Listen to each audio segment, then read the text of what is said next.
Hello, Torah community. It's Rav Natan here to share with you some words of Torah for this week's parsha, Parshat Beshalach.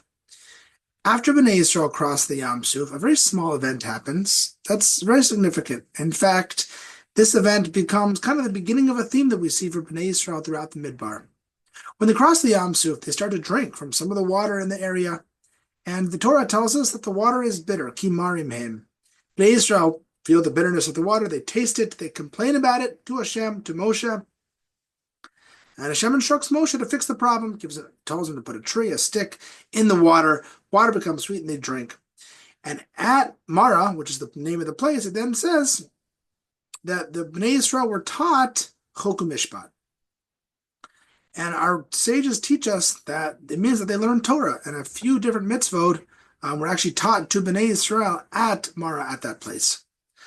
But the Kotzker Rebbe has a beautiful idea here, which he says that when Bnei Yisrael were complaining about the water, and then it says the water was bitter, it doesn't mean the water was bitter. It just says Kimari Mehaim. Haim, they were bitter. So usually we say that was the water. Kotzker Rebbe says Bnei Yisrael were bitter. They were bitter. They were in a bad mood, a foul mood. They just crossed the Yam Suf. They're used to seeing the Makot and Hashem's miracles in the Yam Suf, and it's beautiful, it's amazing. And now there's been 3 days in the Midbar with not much communication with Hashem. No big miracles, no big revelations. And they're getting frustrated. What is this? Who is this Hashem who took us out? What does relationship with him look like now? They're getting frustrated. They're getting upset. They're getting annoyed. And now they drink water.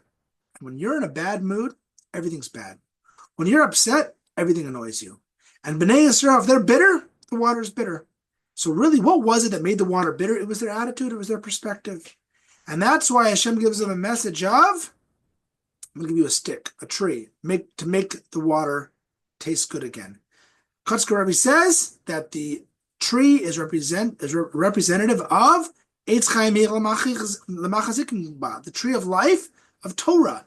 And that's why they learned certain mitzvot there. That a relationship with Hashem, when things aren't big and there's no grand revelation and no big miracles, is the day in and day out connecting with him, whether it's in Tefillah, whether it's in Torah. To learn Torah is to have Hashem speak to you in that moment. When we learn the parsha of every week, Hashem's talking to us. When we learn a little bit of halacha or a little bit of any other Torah, Hashem's talking to us. And then we can feel not bitter, but positive, that we're having this sustained relationship with Hashem.